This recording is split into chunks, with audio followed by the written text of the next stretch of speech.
Hello everyone, welcome back to the channel. आज हमारे journal series का ये 7th वीडियो है और अभी तक हम लोगों ने सारे जर्नल एंट्रीज़ मतलब ये बेसिक वाले दैट इज़ विदाउट एडजस्टमेंट वाले एंट्रीज़ को हमने देख लिया है। तो आज हम लोग एक फुल फ्लैश सम करेंगे जिसमें कि हम सारे जर्नल एंट्रीज़ को रिकॉर्ड करेंगे दैट इज़ ऑब्वियसली बिना एडजस्टमेंट वाले। और आज के बाद फिर अब हम लोग नेक्स्ट क्लास में अपना एडजस्टमेंट वाला पार्ट स्टार्ट करेंगे। तो चलिए जल्दी से स्टार्ट करते हैं आज की क्लास। Let's begin.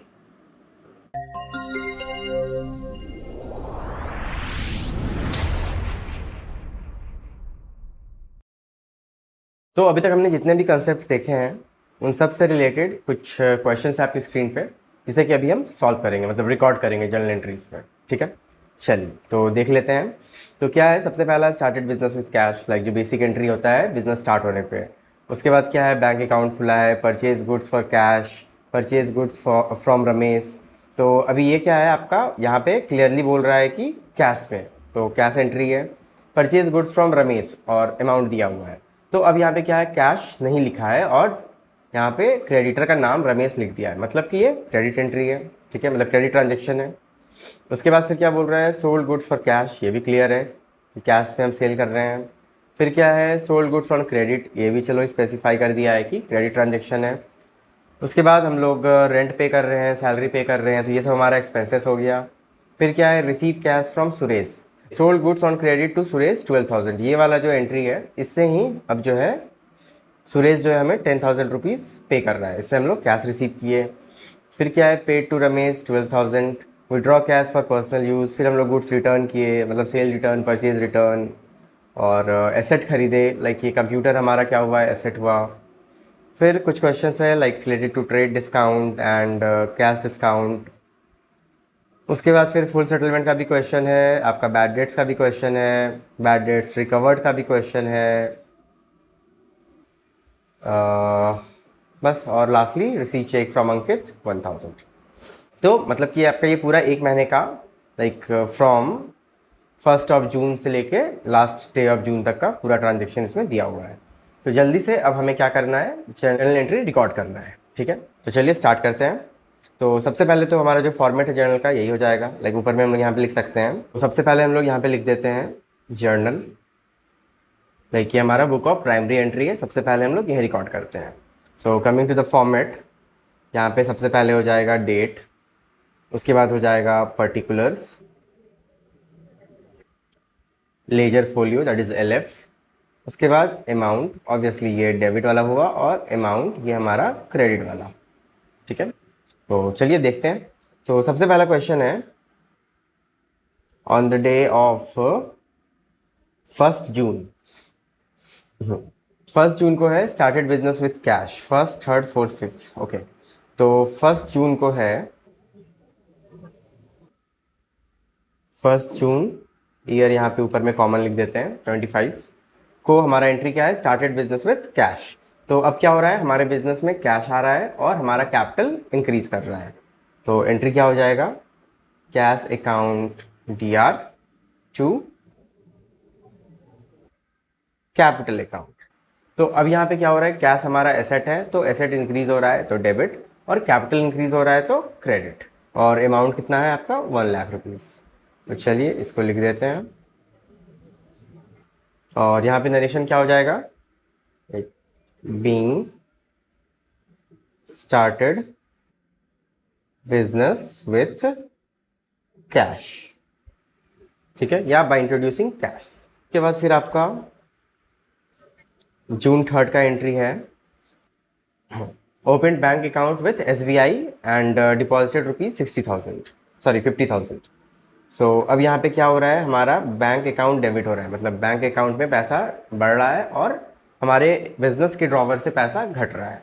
तो अब बैंक अकाउंट का नाम भी दे दिया है, तो चलो हम भी लिख देते हैं, SBI bank account debit to cash account, amount 50,000। तो यहाँ पे नरेशन क्या हो जाएगा, बीइंग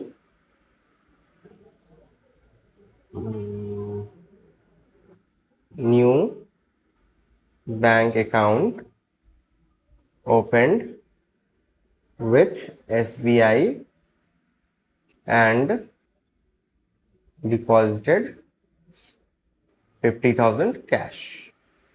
ठीक है, चलिए अब थर्ड एंट्री क्या है हमारा, so this is on 4th। तो चलिए डेट यहाँ पे 4 लिख दिए, लाइक ऑब्वियसली 4/6। तो अब यहाँ पे क्या हो गया, परचेज गुड्स फॉर कैश। तो हम लोग परचेज कर रहे हैं, तो गुड्स परचेज कर रहे हैं मतलब परचेज क्या है हमारा, एक्सपेंस है, तो ऑब्वियसली ये भी खर्चा हो जाएगा। और increase in expenses debited, so purchase account debit to cash. यहाँ पे हम लोग कैश में पेमेंट कर रहे हैं, पैसा जा रहा है। So amount will be 20,000, 20,000। इसका नरेशन क्या लिख देंगे, being goods purchased for cash.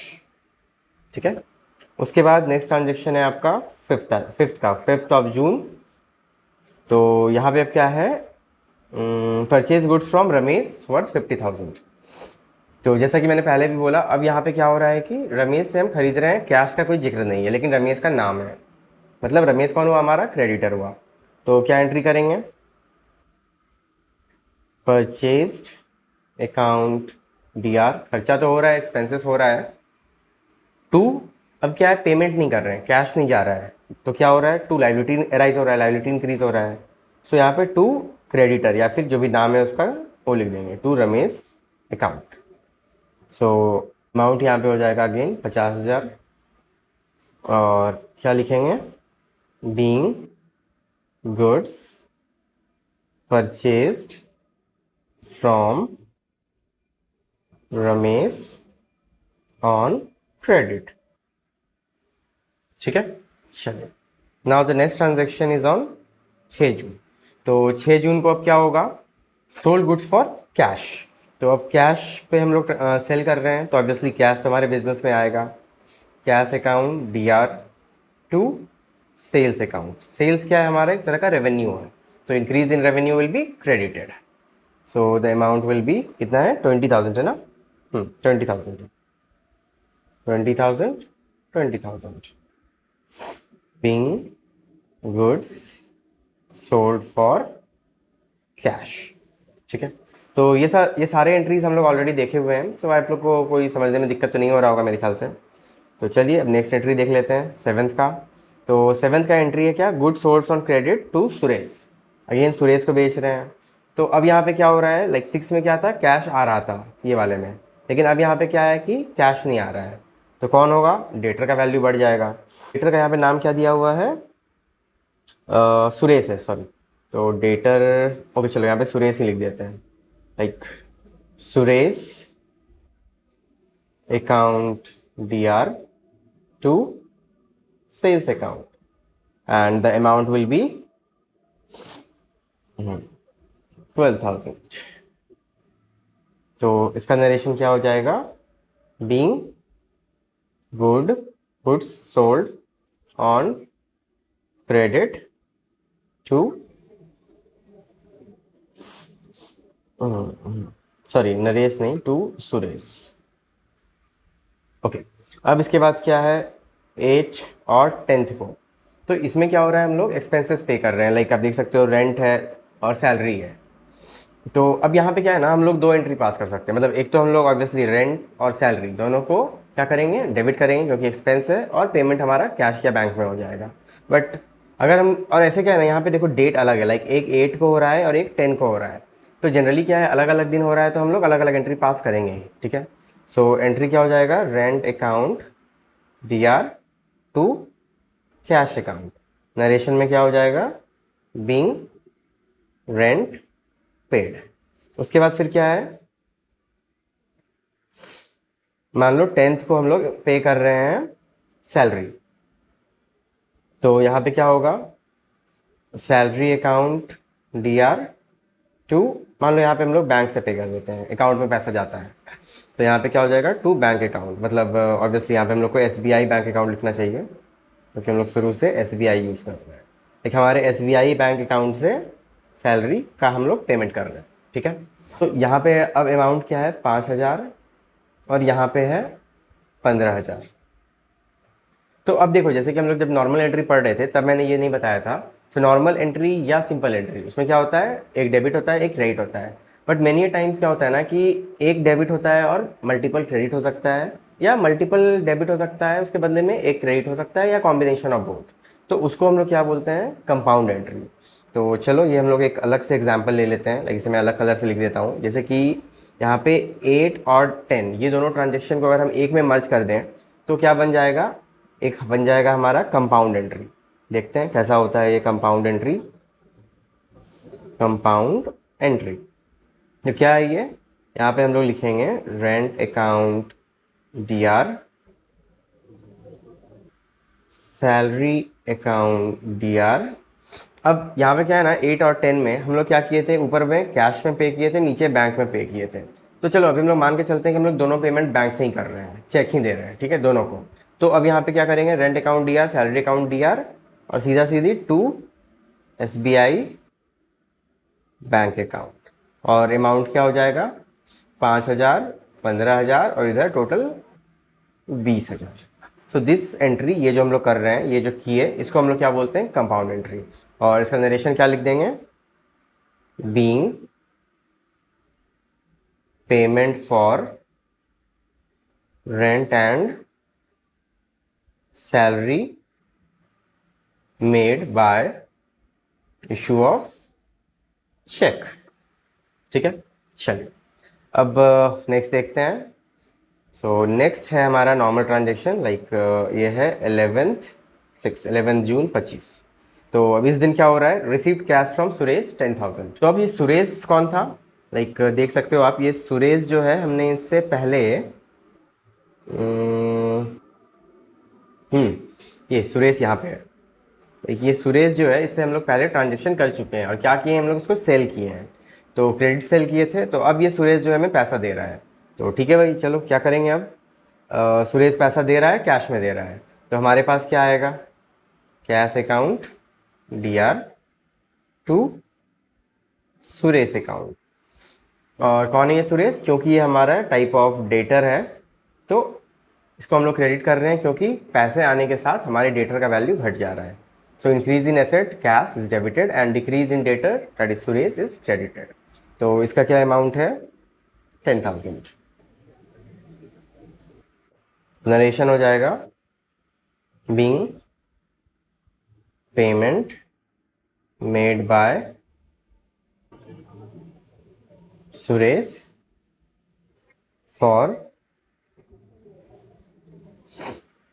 Purchase made on, ये किस दिन परचेज किया था सुरेश, 7 जून को, ऑन 7 जून 2025। ठीक है, चलो अब इसके बाद क्या है, 12/6/25। तो इसमें क्या हो जाएगा, रमेश को हम लोग पे कर रहे हैं 12,000। तो अब रमेश कौन है, रमेश वो है जिससे कि हम लोग सामान परचेज किए थे, लेकिन देख सकते हो रमेश इज आवर क्रेडिटर। तो हम लोग रमेश को पे कर रहे हैं, तो क्या होगा, हमारे बुक्स ऑफ अकाउंट में रमेश का अमाउंट घट जाएगा, वैल्यू घट जाएगा, क्योंकि उसको पेमेंट हो जा रहा है। तो सीधा सीधी क्या करेंगे, Ramesh account DR to cash account. लेकिन रमेश को हम लोग कैश में पे कर रहे हैं, and again the amount is इस बार 12,000। चलो नरेशन में हो जाएगा, being payment made to creditor for credit purchase on, कब खरीदे थे हम लोग इससे, 5th, on 5th of June. ठीक है, सो आई बिलीव यहाँ तक आप लोगों को कोई दिक्कत नहीं होगा, सब कुछ समझ में आ ही रहा होगा। ठीक है, चलिए अब नेक्स्ट ट्रांजेक्शन है हमारा ऑन 15/6/25। यहाँ पे अब क्या बोल रहा है, withdraw cash for personal use. तो अब कैश विड्रॉ कर रहा है पर्सनल यूज़ के लिए, तो पर्सनल यूज़ के बाद जब भी आता है हम लोग क्या बोलते हैं, drawings account DR to cash account. Like business का कैश जा रहा है और हम लोग क्या कर रहे हैं, ड्राइंग कर रहे हैं। तो बीइंग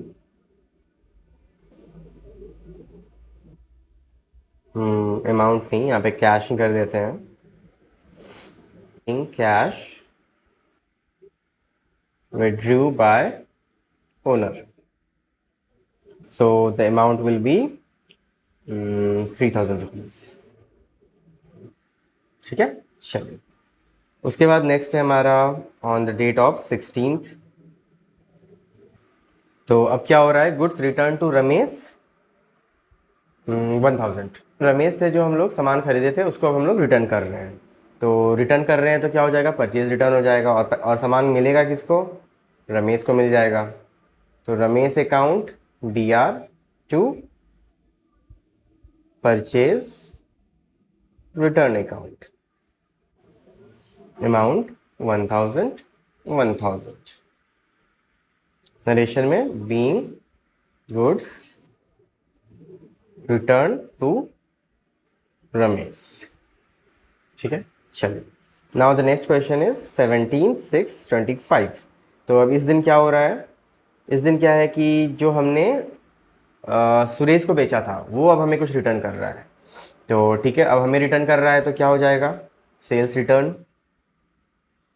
लाइक हमने जो सेल्स किया था वो अब रिटर्न आ रहा है।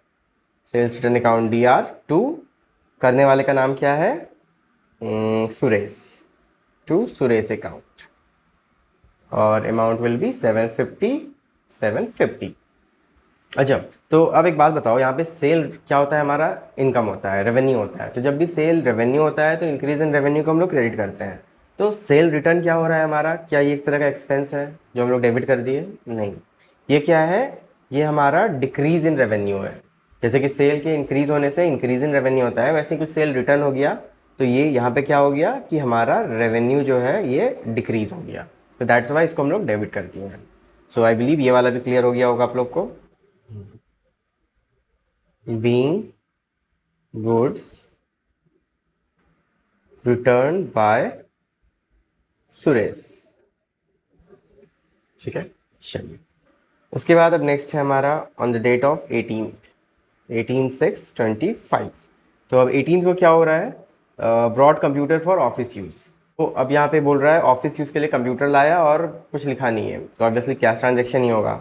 तो ऑफिस यूज़ के लिए लाया है तो कंप्यूटर क्या हुआ, हमारा एसेट हो गया। तो computer account DR to cash या बैंक अकाउंट, जो भी हमारा मन है कर सकते हैं। So the amount will be 20,000। Narration में हो जाएगा being computer purchase for office use. चलिए, अब 18 के बाद हो गया आपका 19/6/25।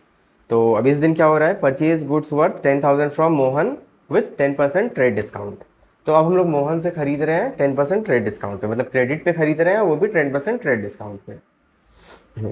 तो परचेज अकाउंट DR तो होगा और टू मोहन हो जाएगा, क्योंकि हम लोग खरीद किससे रहे हैं, मोहन। ये हमारा लाइबिलिटी राइज हो रहा है, क्रेडिटर है हमारा मोहन।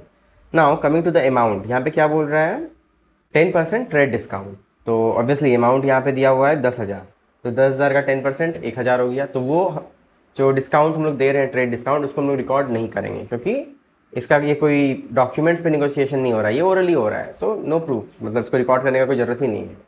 तो डायरेक्टली यहाँ पे अमाउंट क्या आ जाएगा, 9,000। तो एंट्री क्या होगा, being goods purchased from Mohan worth 10,000 and trade discount allowed ₹1,000। चलिए, इसके बाद है हमारा 20th का एंट्री, लाइक 26/25। तो 20 को क्या हो रहा है, अगेन हम लोग सेल किए हैं किसी राज को एट 10% ऑफ ट्रेड डिस्काउंट। तो ठीक है भाई, राज को किए हैं, कैश का नाम नहीं है, तो सीधा सीधी राज को पैसा मिल जाएगा। Raj account DR to sales account, और अमाउंट कितना, 6,000 बोल रहा है, 10% डिस्काउंट, तो मतलब 5,400। Narration being goods sold to Raj at 10% trade discount, और ट्रेड डिस्काउंट हम लोग फिर से रिकॉर्ड नहीं करेंगे। Then we have the next transaction on 22 June. तो अब क्या हो रहा है यहाँ पे, received cash from Raj and allowed further 10% cash discount. तो अब ये 20 को राज ले गया था और 20 के बाद 22 को मीन्स एक दिन छोड़ के अगले दिन वो पेमेंट कर रहा है, तो शायद इसलिए हम लोग जो है उसको कैश डिस्काउंट भी दे रहे हैं। तो अब यहाँ पे क्या होगा, अब हम लोग कैश डिस्काउंट को रिकॉर्ड करेंगे। तो क्या होगा, वो कैश तो हमें दे रहा है, तो कैश अकाउंट DR, उसके बाद क्या हो जाएगा, डिस्काउंट अलाउड, हम लोग डिस्काउंट दे रहे हैं, ठीक है, एक minute, discount allowed account DR to Raj account. तो अब यहाँ पे राज का अमाउंट कितना है, 5400, और हम लोग इसको 10% डिस्काउंट दे दिए, मतलब 540 रुपीज़ का इसको डिस्काउंट दे दिए। तो अब यहाँ पे क्या अमाउंट आएगा, तो द अमाउंट विल बी 60, और यहाँ पे हो जाएगा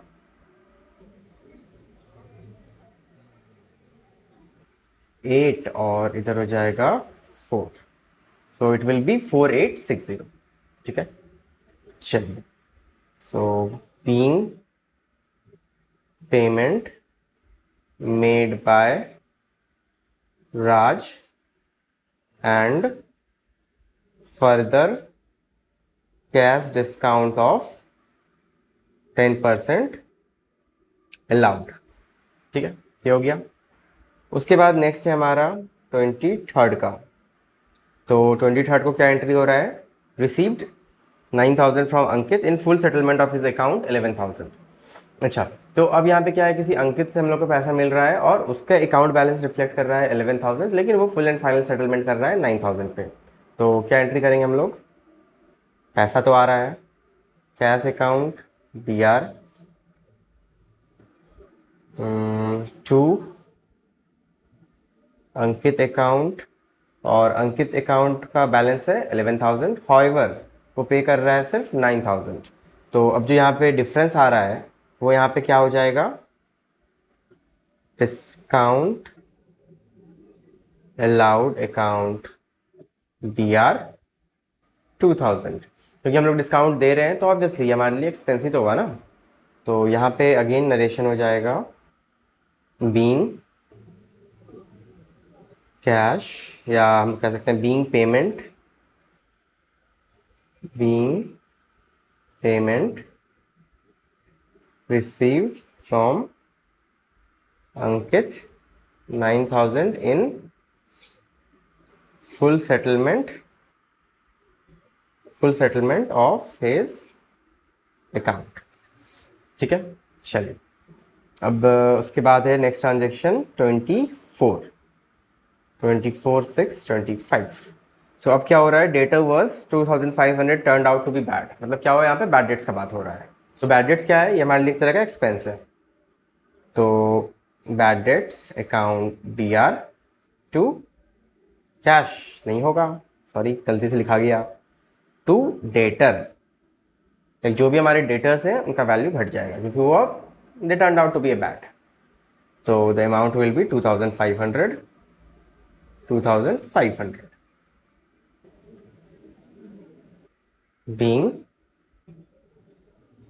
bad debts recorded, ठीक है।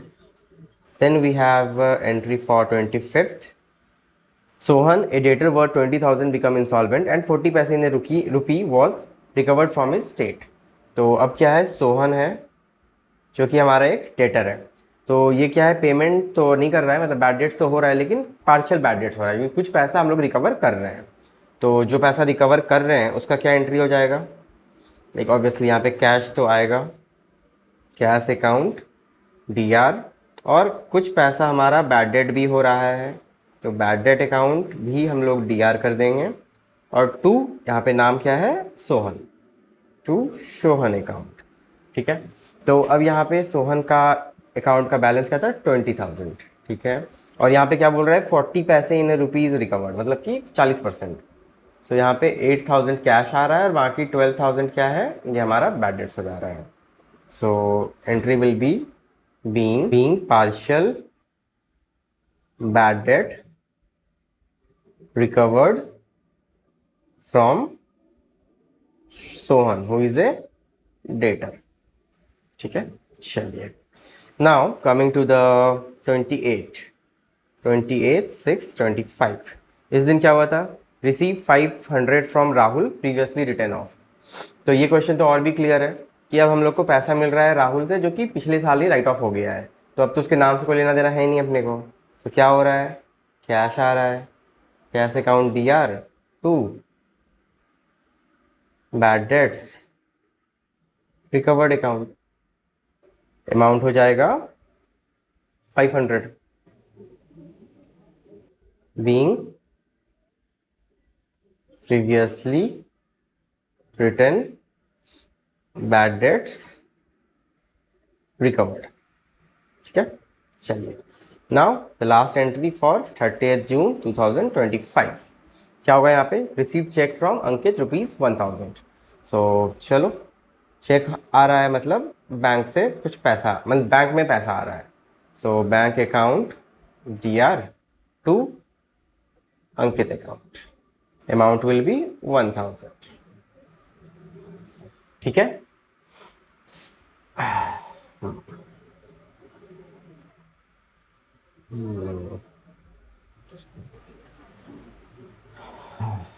तो यही था हमारा जर्नल एंट्रीज।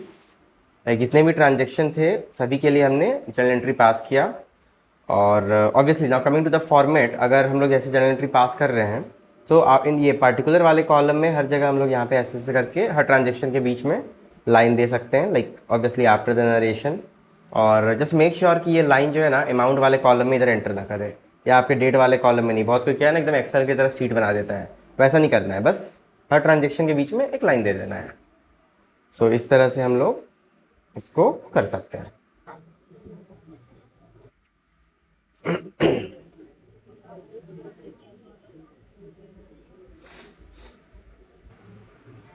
ठीक है, सो इस तरह से आप लोग कर ही लोगे। तो ठीक है, तो आज का हमारा सारा एंट्री हमने डिस्कस कर लिया है, सारी ट्रांजेक्शन को हमने रिकॉर्ड कर लिया है। तो अब कल मिलते हैं हम लोग। आज के लिए बस इतना ही था, और अब कल कंटिन्यू करते हैं हम लोग with the journal entries related to adjustment, मतलब कि passing the adjustment journal entries.